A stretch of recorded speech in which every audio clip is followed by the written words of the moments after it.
اگر تم سپاہی ہو تو اچھی طرح جانتے ہوگے کہ حاکم اور بادشاہ کے سامنے ایک محافظ کی کوئی حیثیت نہیں ہوتی۔ باڈی گارڈ نے جواب دیا، میں اس کے ارادوں کے متعلق کیا بتا سکتا ہوں؟ ایک نقاب پوش نے اس کا سر ننگا کر کے اس کے بال مٹھی میں لے کر مروڑے اور جھٹکا دے کر اسے ایک طرف جھکا دیا۔ دوسرے نے اسے ٹانگوں سے گھسیٹ کر گرا دیا۔ ایک نقاب پوش اس کے پیٹ پر کھڑا ہو گیا۔ وہ 2-3 بار اس کے پیٹ پر اچھلا تو باڈی گارڈ کے دانت بجنے لگے۔ پھر اسے مختلف اذیتوں کا ذرا ذرا ذائقہ چکھایا گیا اور اسے کہا گیا کہ وہ وہاں سے زندہ نہیں نکل سکے گا۔ مجھے اٹھنے دو، اس نے کراہتے ہوئے کہا۔ اسے اٹھایا گیا۔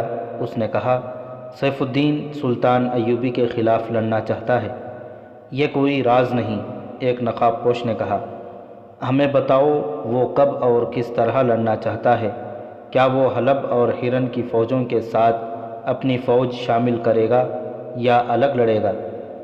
فوج دوسری فوجوں میں شامل کرے گا، باڈی گارڈ نے جواب دیا، لیکن ایسی چال چلے گا کہ اس کی فوج کی فتح الگ تھلگ نظر آئے۔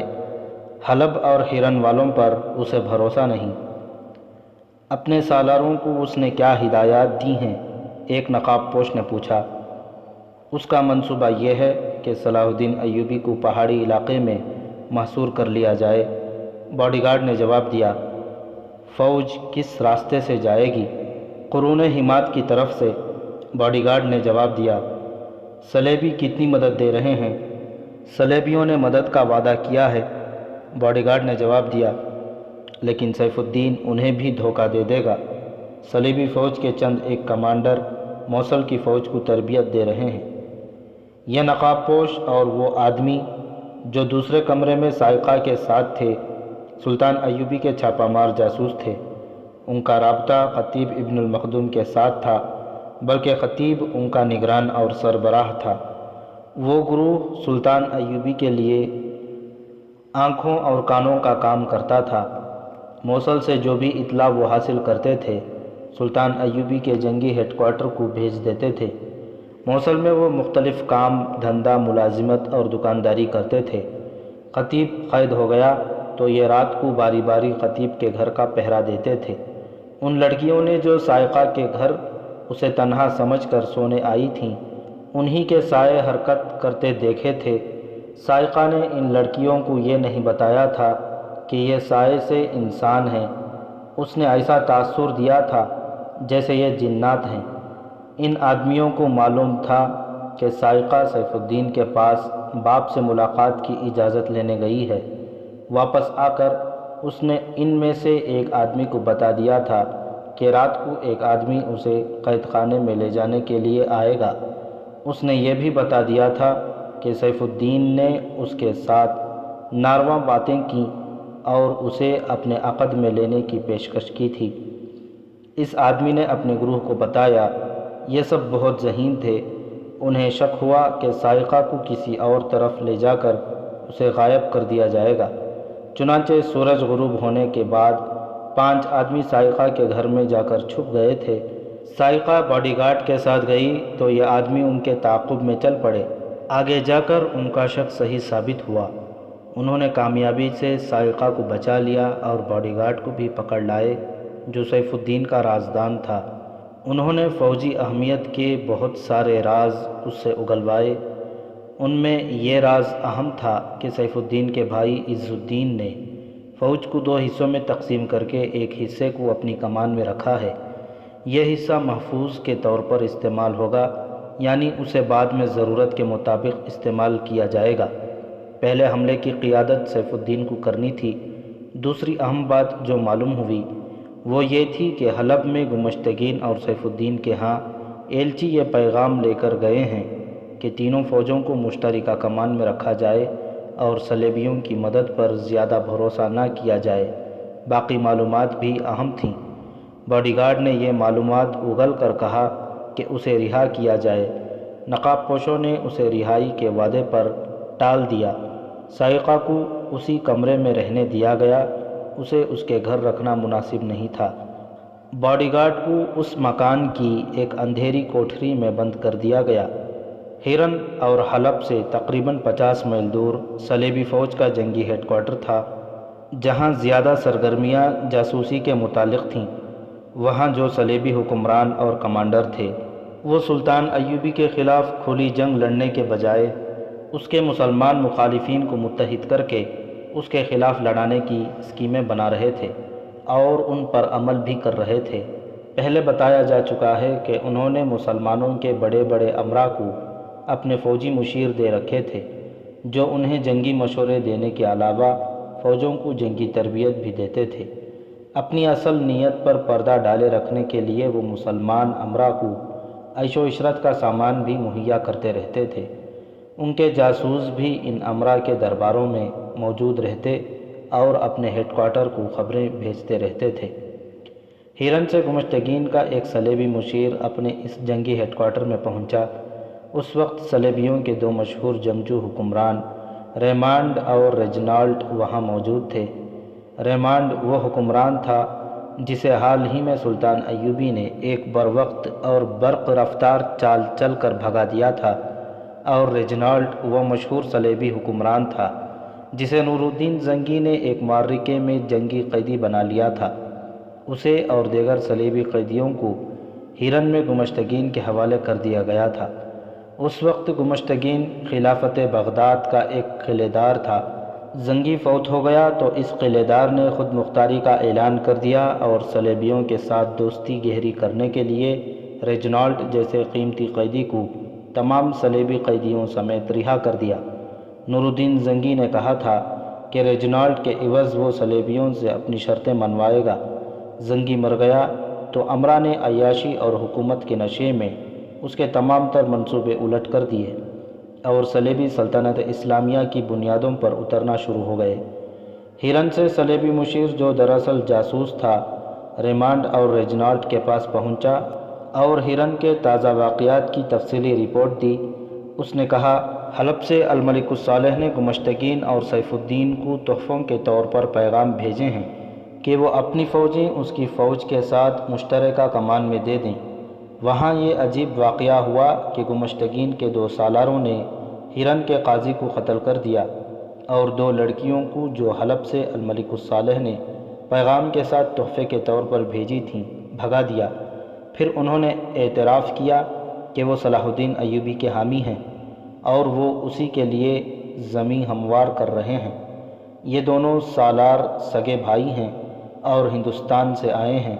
دونوں کو گمشتگین نے قید خانے میں ڈال دیا ہے۔ اس سے ایک ہی روز پہلے ہمارا ایک ساتھی مشیر گمشتگین کے گھر میں ایک دعوت کے دوران پراسرار طریقے سے قتل ہو گیا ہے۔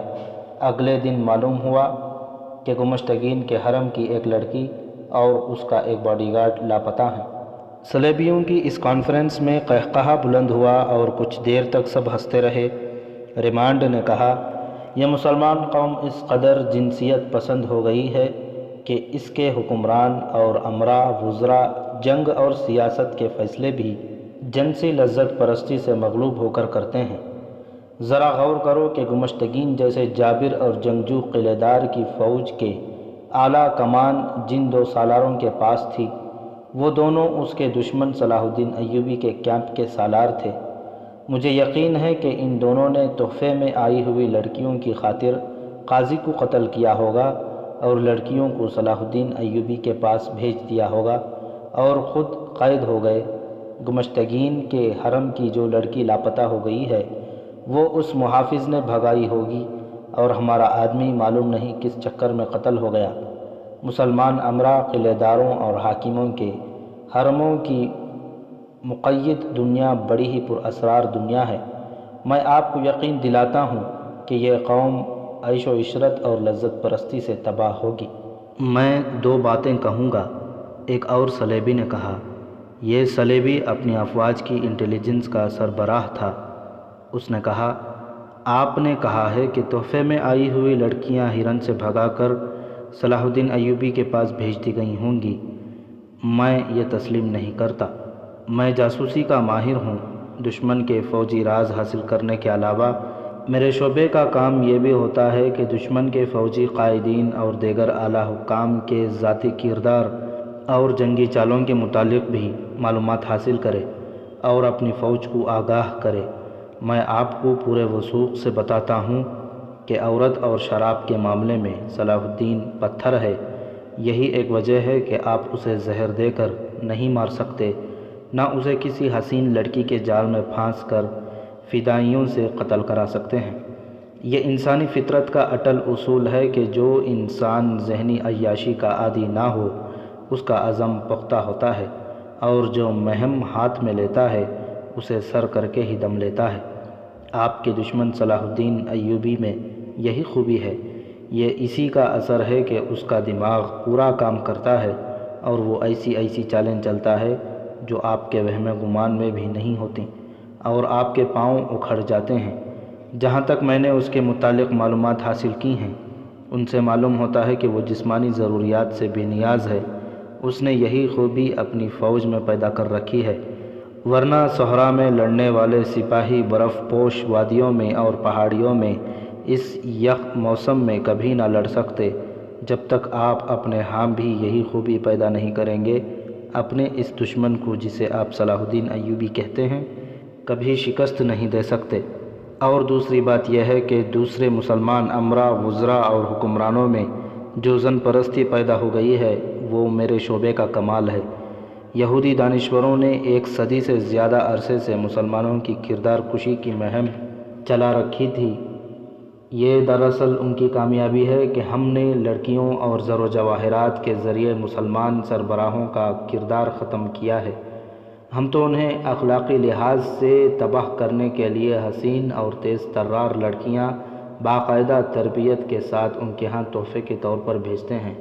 ان بدبختوں نے آپس میں بھی لڑکیوں کو بطور تحفہ بھیجنا شروع کر دیا ہے۔ ان کے ہاں قومی کردار ختم ہو چکا ہے۔ یہ ہماری کامیابی ہے کہ ہم نے ان کے درمیان تفرقہ اور بادشاہی کا لالچ پیدا کر دیا ہے۔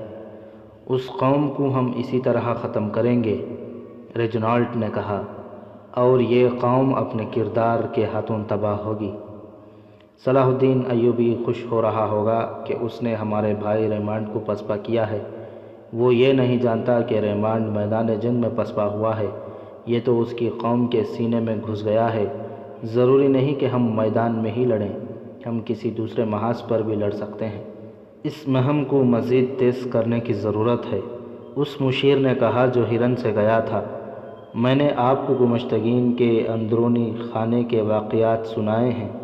ان سے یہ ثابت ہوتا ہے کہ وہاں صلاح الدین ایوبی کے جاسوس اور تخریب کار صرف موجود ہی نہیں بلکہ گمشتگین کے گھر کے اندر اور اس کی اعلیٰ کمان میں پوری طرح سرگرم ہیں۔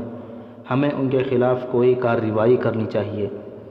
ہمیں کیا ضرورت ہے کہ گمشتگین اور سیف الدین اور الملک الصالح اور ان کے متحدہ محاذ کے دوسرے امراء وغیرہ کو صلاح الدین ایوبی کی جاسوسی اور تباہ کاری سے بچائیں۔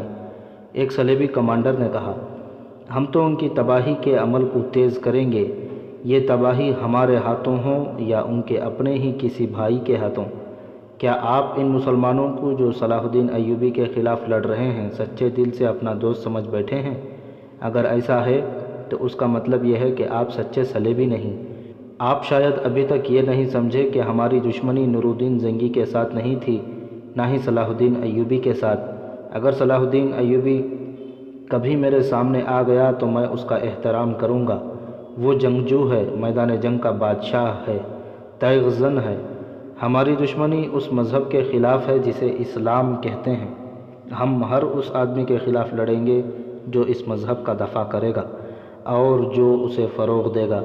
ہمارے اور صلاح الدین کے مرنے کے بعد یہ جنگ ختم نہیں ہوگی، اس لیے ہم مسلمانوں میں ایسی بری عادتیں پیدا کر رہے ہیں جو ان کی آئندہ نسلوں میں بھی منتقل ہوں گی۔ ہم ایسے طریقے اختیار کر رہے ہیں کہ مسلمان اپنی روایات کو بھول جائیں اور ہماری پیدا کردہ خوبیوں کے دل دادا ہو جائیں۔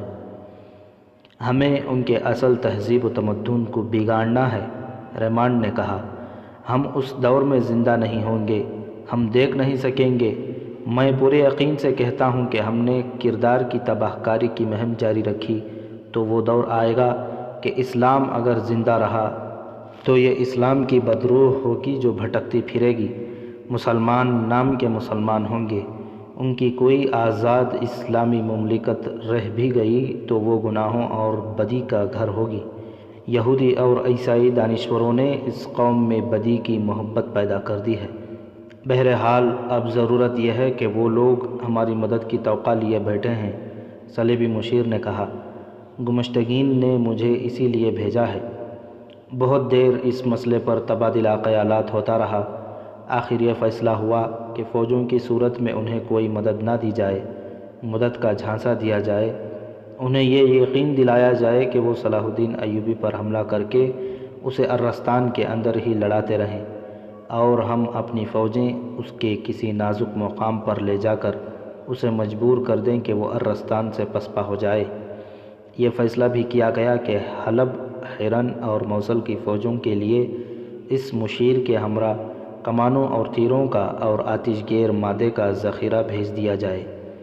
اس کے علاوہ 500 گھوڑے بھی بھیج دیے جائیں، لیکن یہ خیال رکھا جائے کہ زیادہ تعداد ایسے گھوڑوں کی ہو جو ہماری فوج کے کام کے نہیں رہے، بظاہر تندرست ہوں۔ اور آئندہ یوں کیا جائے کہ ان امراء وغیرہ کو تھوڑا تھوڑا اسلحہ دیا جاتا رہے، ریجنالڈ نے کہا۔ اس کے ساتھ ساتھ انہیں عیاشی کی طرف مائل کیا جائے، انہیں یہ تاثر دیا جائے کہ انہیں جب کبھی اسلحہ اور گھوڑوں کی ضرورت ہوگی وہ ہم پوری کر دیں گے۔ اس طرح وہ خود اپنی ضرورت پوری کرنے سے غافل ہو جائیں گے اور ہمارے محتاج رہیں گے۔ اس مدد سے اور اپنے مشیروں کی وساطت سے ہم ان کے دلوں اور دماغوں پر غالب آ جائیں گے۔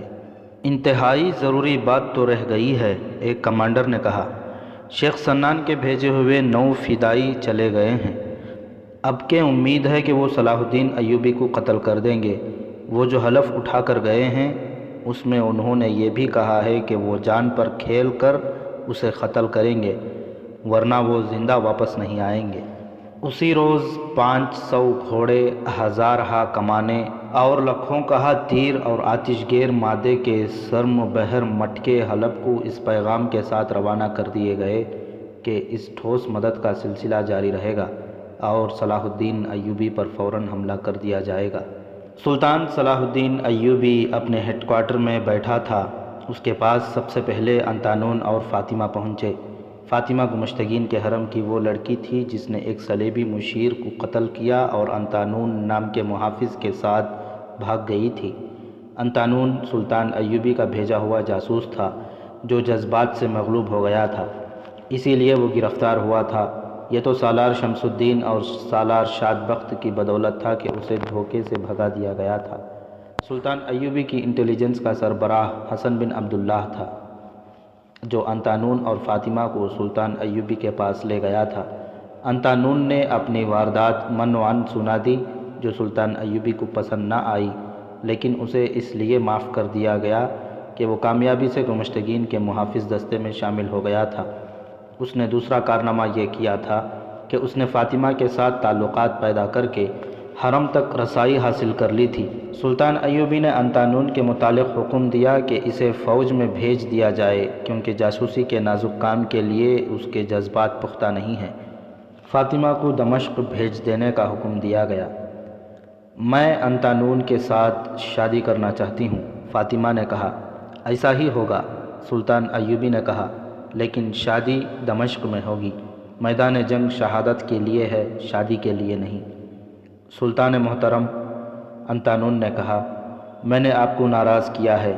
میں اپنے لیے یہ سزا تجویز کرتا ہوں کہ میں جب تک سلطان کو خوش نہ کر لوں شادی نہیں کروں گا۔ اس نے فاطمہ سے کہا، تم سلطان کے حکم کے مطابق دمشق چلی جاؤ، وہاں تمہارے رہنے سہنے کا بہت اچھا انتظام ہے، تمہاری شادی میرے ساتھ ہی ہوگی۔ اس نے سلطان ایوبی سے کہا، میری یہ عرض مانی جائے کہ میں آپ کے کسی چھاپہ مار دستے میں شامل ہونا چاہتا ہوں۔ میں نے شبخون مارنے کی تربیت حاصل کر رکھی ہے۔ اسے ایک چھاپہ مار دستے میں بھیج دیا گیا۔ وہاں سے رخصت ہوتے وقت اس نے فاطمہ کی طرف دیکھا بھی نہیں۔ دوسرے دن جب فاطمہ کو دمشق بھیجا جانے لگا تو وہ لڑکیاں پہنچ گئیں جو الملک الصالح نے گمشتگین کو تحفے کے طور پر بھیجی تھیں۔ ان کے ساتھ سالار شمس الدین اور شاد بخت کے بھیجے ہوئے 2 آدمی تھے۔ انہوں نے سلطان ایوبی کو بتایا کہ حرن میں کیا ہو رہا ہے۔ انہیں معلوم نہیں تھا کہ دونوں سالاروں کو گرفتار کر لیا گیا ہے۔ لڑکیوں نے سلطان ایوبی کو اپنی کہانی سنائی۔ کیا آپ کو معلوم ہے کہ فلسطین کے مسلمان آپ کی راہ دیکھ رہے ہیں؟ ایک لڑکی نے کہا، وہاں کی لڑکیاں آپ کے گیت گاتی ہیں، مسجدوں میں آپ کی فتح کی دعائیں مانگی جاتی ہیں۔ اس نے پوری تفصیل سے بتایا کہ مقبوضہ علاقوں میں صلیبیوں نے مسلمانوں کا جینا حرام کر رکھا ہے اور ان کے لیے دنیا جہنم بنا ڈالی ہے۔ وہاں ہماری بچیوں کی نہیں، ہماری عظمت کی عصمت دری ہو رہی ہے۔ دوسری لڑکی نے کہا، میں تو یوں کہوں گی کہ قوم کی عظمت کی عصمت دری ہمارے اپنے حکمران کر رہے ہیں۔ ہمیں ان کے پاس تحفے کے طور پر بھیجا گیا، ہم نے انہیں خدا کے واسطے دیے اور بتایا کہ ہم ان کی بیٹیاں ہیں، مگر انہوں نے ایک نہ سنی۔ انہوں نے ہمیں ایک دوسرے کی طرف تحفے کے طور پر بھیجنا شروع کر دیا۔ فلسطین کے راستے میں بھی وہی حائل ہیں۔ سلطان ایوبی نے کہا، میں گھر سے فلسطین پہنچنے کے لیے ہی نکلا تھا، مگر میرے بھائی میرا راستہ روک کر کھڑے ہو گئے ہیں۔ تم اب محفوظ ہو۔ ایک لڑکی پہلے بھی یہاں آئی ہے، اسے دمشق بھیجا جا رہا ہے، تم بھی اسی کے ساتھ دمشق جا رہی ہو۔ ہم اپنی عصمت کا انتقام لینا چاہتے ہیں۔ ایک لڑکی نے کہا، ہمیں یہیں رکھا جائے اور ہمیں کوئی فرض سونپا جائے، ہم اب کسی حرم میں یا کسی گھر میں قید ہونا نہیں چاہتی، ابھی ہم زندہ ہیں۔ سلطان ایوبی نے کہا، تم دمشق چلی جاؤ، وہاں تمہیں کوئی قید نہیں کرے گا، وہاں لڑکیاں کئی اور طریقوں سے ہماری مدد کر رہی ہیں، وہاں تمہیں کوئی فرض سونپ دیا جائے گا۔ لڑکیوں کو رخصت کر کے سلطان ایوبی بے چینی سے ادھر ادھر ٹہلنے لگا۔ اس وقت حسن بن عبداللہ اس کے ساتھ تھا۔ سلطان ایوبی نے کہا، مصر سے ابھی کمک نہیں پہنچی، اگر تینوں فوجیں ہم پر حملے کے لیے آ جائیں تو ہمارے لیے مشکل پیدا ہو جائے گی۔ معلوم ہوتا ہے دشمن کو معلوم نہیں کہ میرے پاس فوج کم ہے اور میں کمک کا انتظار کر رہا ہوں۔ اگر ان کی جگہ میں ہوتا تو میں فوراً حملہ کر دیتا اور دشمن کی کمک اور رسد کا راستہ روک لیتا۔ مصر سے کمک آ ہی رہی ہوگی۔ حسن بن عبداللہ نے کہا، محترم العادل ایسے تو نہیں کہ وقت ضائع کریں گے، مجھے یہ بھی یقین ہے کہ دشمن نے ہماری کمک کا راستہ روکا ہوا نہیں۔ تمام مورخ لکھتے ہیں کہ اس موقع پر سلطان ایوبی بڑی نازک اور پرخطر صورتحال میں تھا۔ وہ مصر سے کمک کا انتظار کر رہا تھا۔ اگر اس وقت الملک الصالح سیف الدین اور گمشتگین کی مشترکہ فوج اس پر حملہ کر دیتی تو اسے آسانی سے شکست دی جا سکتی تھی، کیونکہ اس کے پاس فوج تھوڑی تھی۔ پہاڑی علاقے میں وہ صحرا کی چالیں نہیں چل سکتا تھا، لیکن اس کے دشمن نہ جانے کیا سوچتے رہے۔ صلیبی اس پر حملہ کرنے کے بجائے مسلمان امرا کو اس کے خلاف لڑانا چاہتے تھے۔ انہوں نے بھی نہ دیکھا کہ سلطان ایوبی مجبوری کی حالت میں بیٹھا اللہ سے دعائیں مانگ رہا ہے۔ اس حالت میں دشمن اس پر حملہ نہ بول دے۔ وہ تو اس قابل بھی نہیں تھا کہ پانی کی اس ندی کی حفاظت کر سکتا جس سے اس کی فوج کے گھوڑے اور اونٹ پانی پیتے تھے۔ صلیبی یا اس کے مسلمان دشمن اگر عقل سے کام لیتے تو چھاپہ ماروں کے ذریعے اس کی کمک اور رسد کا راستہ روک سکتے تھے یا کمک کی رفتار سست کر سکتے تھے۔ سلطان ایوبی نے اس راستے کو گشتی چھاپہ ماروں کے ذریعے محفوظ کر رکھا ہوا تھا۔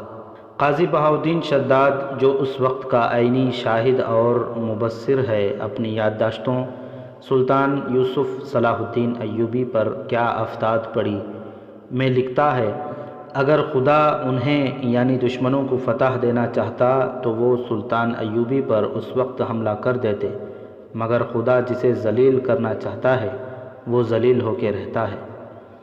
انہوں نے سلطان ایوبی کو اتنا وقت دے دیا کہ مصر سے کمک پہنچ گئی۔ سلطان نے اسے اپنی فوج میں مدغم کر کے اپنی مورچہ بندی کو نئی ترتیب دے لی اور حملے سے پہلے اس نے تمام تر گھوڑوں کو پانی بھی پلا لیا اور پانی کا ذخیرہ بھی کر لیا۔ سلطان ایوبی کی بے چینی کا یہ عالم تھا کہ رات کو سوتا بھی نہیں تھا۔ اس نے جہاں جہاں اپنی مختصر سی فوج مورچہ بند رکھی تھی وہاں جاتا، غور کرتا اور اپنی اسکیم کے مطابق یقین کر لیتا کہ اس کے یہ تھوڑے سے سپاہی دشمن کا حملہ روک لیں گے۔ قرون حمات میں جہاں ایک پہاڑی سینگوں کی طرح دو حصوں میں بٹ جاتی تھی، اس نے اس نے دشمن کے لیے پھندا تیار کر رکھا ہوا تھا، مگر اس کا مسئلہ یہ تھا کہ اس جگہ اپنی تھوڑی نفری سے وہ صرف دفاعی جنگ لڑ سکتا تھا۔ جوابی حملہ جو جنگ کا پاسا پلٹنے کے لیے ضروری ہوتا ہے ممکن نظر نہیں آتا تھا۔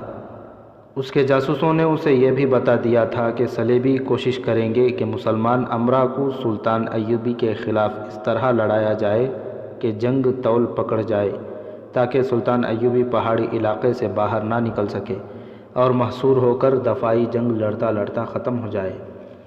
اس کے جاسوس اسے یہ نہیں بتا سکے تھے کہ 9 فدائی اسے قتل کرنے کے لیے آ رہے ہیں۔ اس کی نظر اپنی جان پر نہیں، میدان جنگ پر تھی۔ اس نے دیکھ بھال کے لیے دور دور تک آدمی پھیلا رکھے تھے۔ اس سے دوسرے ہی دن ہرن میں سلطان ایوبی کا ایک جاسوس آیا، جس نے اطلاع دی کہ سالار شمس الدین اور سالار شاد بخت کو قید خانے میں ڈال دیا گیا ہے، کیونکہ انہوں نے قاضی ابن الخاشب کو قتل کر دیا ہے۔ جاسوس کو قتل کی وجہ کا علم نہیں تھا۔ سلطان ایوبی کے چہرے کا رنگ بدل گیا۔ ان دونوں بھائیوں کے ساتھ اس نے بہت سی امیدیں وابستہ کر رکھی تھیں۔ اسے معلوم تھا کہ گمشتگین کی فوج کی کمان ان دونوں کے ہاتھ ہوگی اور ان کی فوج لڑے بغیر تتر بتر کر دی جائے گی۔ جاسوس نے یہ اطلاع بھی دی کہ اب میدان جنگ میں فوج کی کمان گمشتگین خود کرے گا، اور یہ بھی کہ وہ اپنی فوج مشترکہ کمان میں دے رہا ہے۔ حسن بن عبداللہ سلطان ایوبی نے کہا، یہ دونوں بھائی زیادہ دن قید میں نہ رہیں۔ اس آدمی جاسوس سے معلوم کرو کہ ہرن میں اپنے کتنے آدمی ہیں اور کیا وہ ان دونوں سالاروں کو قید خانے سے فرار کرا سکتے ہیں۔ مجھے ڈر ہے کہ ان دونوں کو گمشتگین قتل کرا دے گا۔ اسے پتہ چل گیا ہوگا کہ یہ دونوں سالار میرے جاسوس ہیں۔ میں انتظار نہیں کر سکتا کہ ہرن کو جا کر محاصرے میں لوں اور قلعہ سر کر کے انہیں رہا کراؤں۔ بیشتر اس کے کہ گمشتگین کوئی اوچھا فیصلہ کر بیٹھے، انہیں اس کے قید خانے سے آزاد کراؤ۔ میں 2 سالاروں کے لیے اپنے 2 چھاپہ ماروں کو مروانے کے لیے تیار ہوں۔ ہرن میں اپنے آدمیوں کی کمی ہو تو یہاں سے چھاپہ مار بھیجو، بندوبست ہو جائے گا، حسن بن عبداللہ نے کہا۔ حلب چونکہ سلطان ایوبی کے مخالفین کا مرکز بن گیا تھا، اس لیے صلیبیوں نے جو تیر و کمان، آتش گیر، مادے کے مٹکے اور گھوڑے مدد کے طور پر بھیج رکھے تھے، وہ حلب لے جائے گئے۔ حلب والوں میں صلیبیوں نے یہ خوبی بھی دیکھی کہ انہوں نے سلطان ایوبی کے محاصرے کا مقابلہ بڑی ہی بے جگری سے کیا تھا۔ اس کے علاوہ حلب سلطنت کی گدی بھی بن گیا تھا۔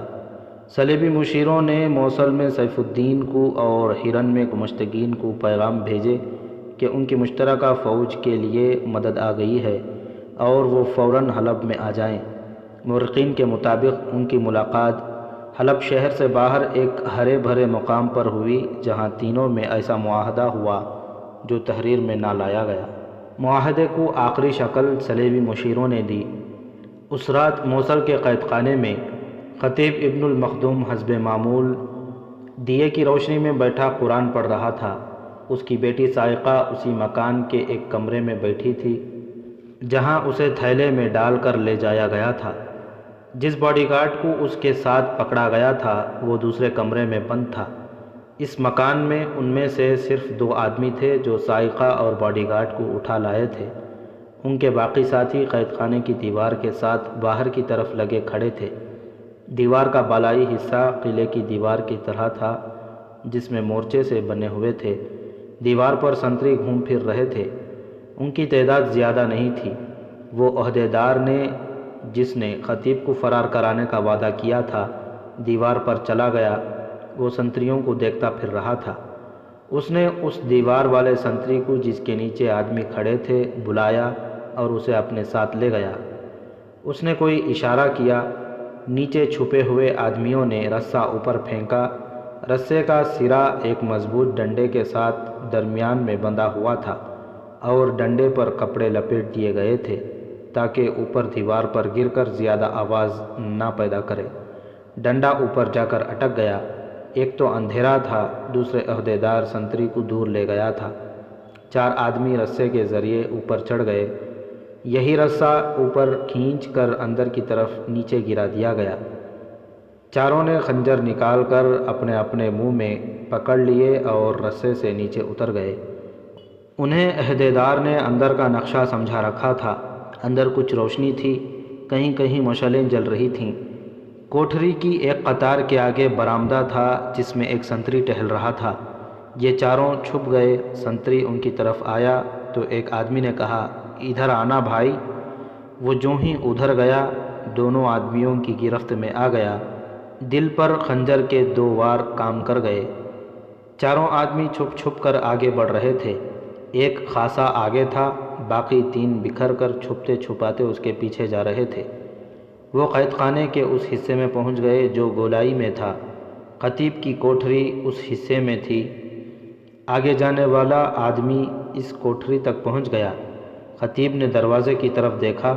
اس نے قرآن بند کیا اور اٹھ کر دروازے کی طرف آیا۔ اس آدمی کے ہاتھ میں بڑی سی ایک چابی تھی۔ وہ عہدیدار نے ایک لوہار سے بنوائی تھی۔ اسے قید خانے کی چابیوں سے پوری طرح واقفیت تھی۔ اس آدمی نے تالے میں چابی لگائی تو تالا کھل گیا۔ دوسرے لمحے خطیب کوٹری سے باہر تھا۔ وہ واپس چل پڑے۔ دوڑتے قدموں کی آہٹ سنائی دی اور یہ آواز، ٹھہر جا، کون ہے؟ ادھر سے اسے کہا گیا۔ بھاگ کے آؤ دوست۔ یہ آواز اندھیرے سے ابھری تھی۔ وہ جوں ہی اس جگہ پہنچا، ایک خنجر اس کے دل میں اتر گیا۔ وہ آگے کو جھکا تو اس کی پیٹھ کی طرف سے ایک اور خنجر اس کے دل تک جا پہنچا۔ خطیب کو رسے تک لے آئے۔ سب سے پہلے ایک آدمی اوپر چڑھا، پھر خطیب اوپر آیا۔ عہدیدار نے سنتری کو ابھی تک کہیں دور باتوں میں الجھا رکھا تھا۔ وہ سب اوپر آئے، پھر رسہ کھینچ کر باہر کی طرف پھینکا اور سب نیچے اتر گئے۔ عہدیدار کو قید خانے کے باہر سے ایک گیدڑ کے بولنے کی آواز سنائی دی۔ اس نے سنتری کو دوسری طرف بھیج دیا اور خود وہاں آیا جہاں رسہ لٹک رہا تھا۔ وہ تیزی سے رسہ اتر گیا۔ یہ سب اس مکان میں چلے گئے جہاں سائقہ اور باڈی گارڈ تھے۔ اپنے باپ کو دیکھ کر سائقہ کے جذبات بے قابو ہو گئے۔ جب صبح طلوع ہوئی تو موصل سے میلوں دور 4 گھوڑے جا رہے تھے۔ ایک پر خطیب سوار تھا، دوسرے پر سائقہ، تیسرے پر قید خانے کا عہدیدار اور چوتھے پر ایک اور آدمی۔ یہ آدمی سلطان ایوبی کے جاسوسوں میں سے تھا۔ وہ باڈی گارڈ کو پکڑ کر لانے والی پارٹی میں بھی تھا۔ اسی نے باڈی گارڈ سے بڑی قیمتی راز اگلوائے تھے۔ وہ جب موصل سے بہت دور پہنچ گئے تو اس وقت باڈی گارڈ کی لاش اسی مکان میں کہیں دفن کی جا چکی تھی۔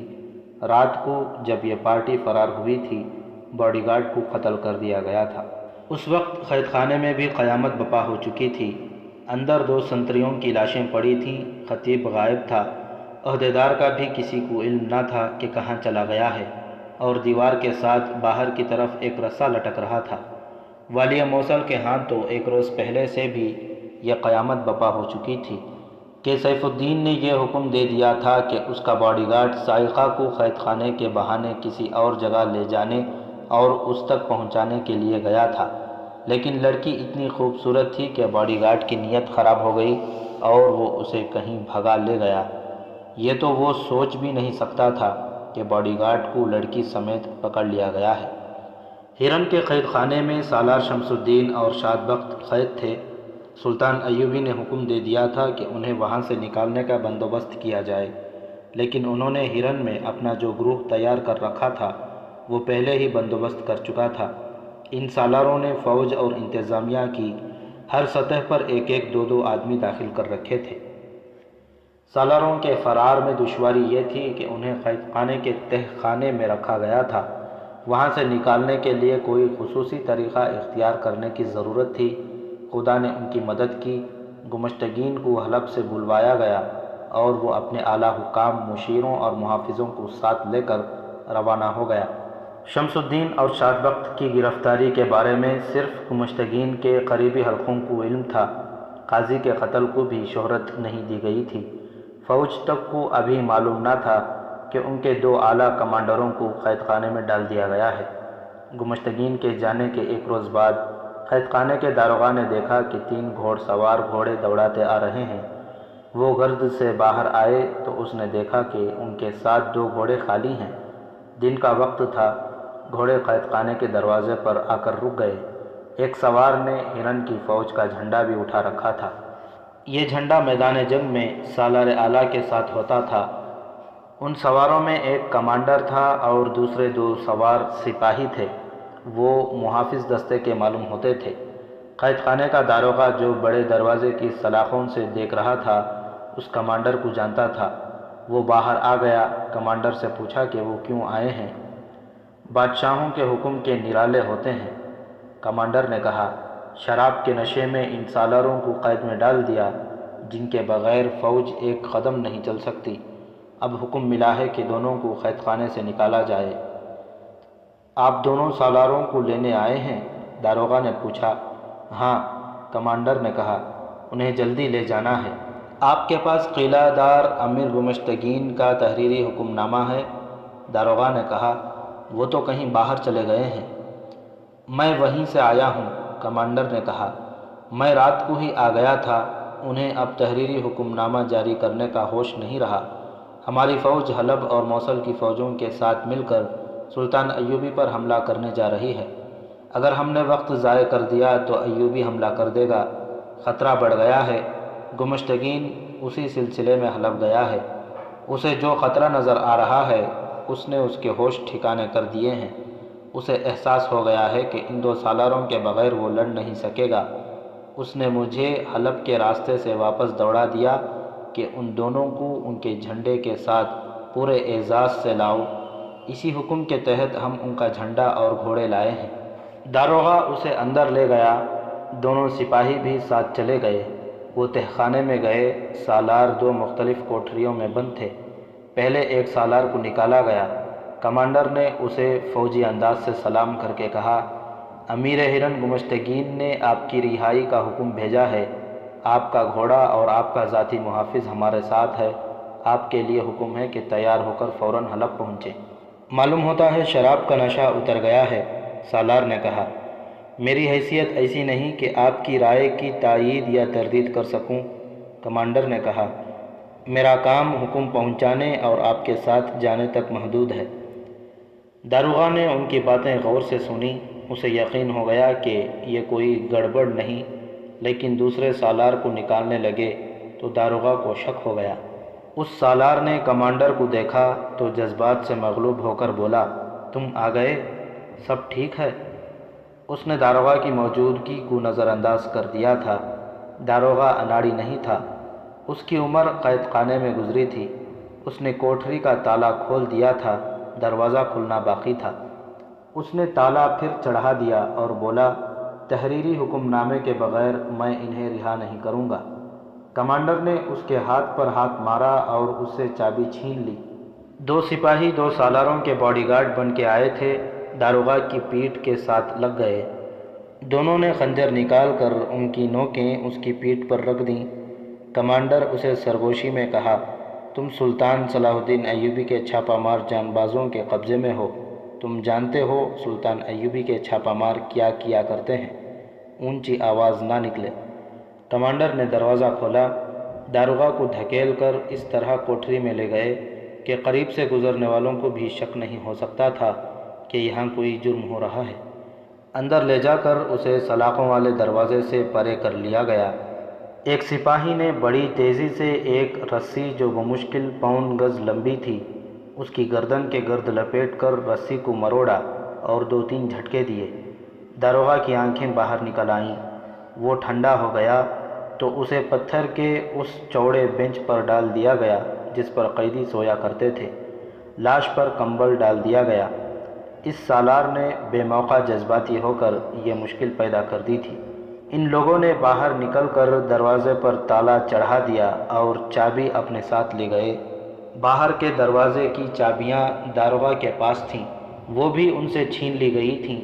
یہ پارٹی وہاں سے چلی، تہ خانے سے اوپر آئی تو نیچے کے سنتری نے جا کر خالی کوٹریوں کو دیکھنا چاہا۔ وہ دور سے دیکھ رہا تھا کہ قید خانے کا داروغہ 2 قیدیوں کو رہا کر رہا تھا۔ سنتری یہ دیکھ کر حیران رہ گیا۔ اس نے دونوں قیدی سالاروں کو باہر جاتے دیکھا ہے، لیکن ایک کوٹری میں ایک قیدی پڑا ہے۔ اس پر چونکہ کمبل پڑا تھا اس لیے وہ پہچان نہ سکا کہ وہ کون ہے۔ دوسری کوٹری خالی تھی۔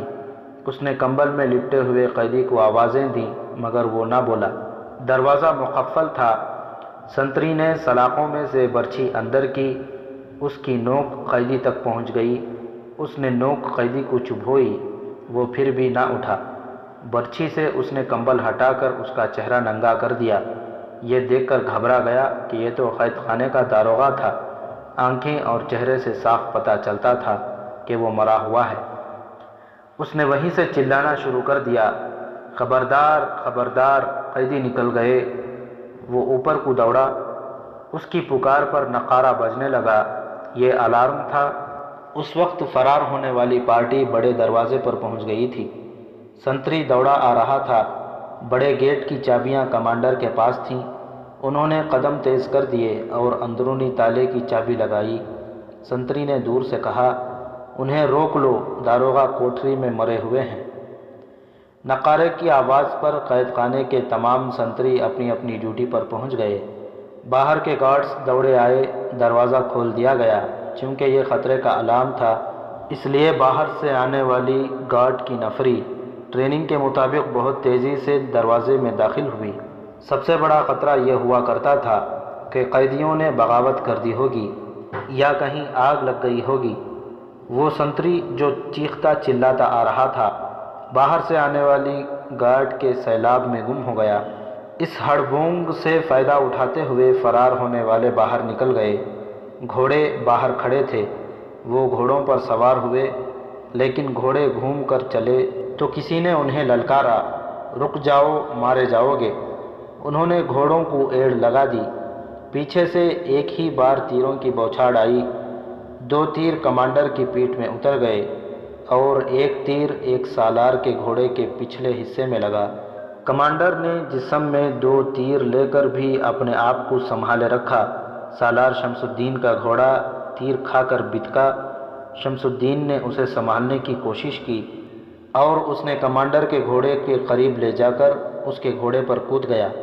کمانڈر آگے کو جھک گیا۔ شمس الدین نے اس کے ہاتھ سے باگیں لے لی۔ پیچھے سے اور تیر آئے، لیکن گھوڑوں کی رفتار اچھی تھی، ضد سے نکل گئے۔ انہوں نے پیچھے دیکھا، قید خانہ دور رہ گیا تھا، لیکن 10-12 گھوڑ سوار ان کے تعاقب میں گھوڑے دوڑا چکے تھے۔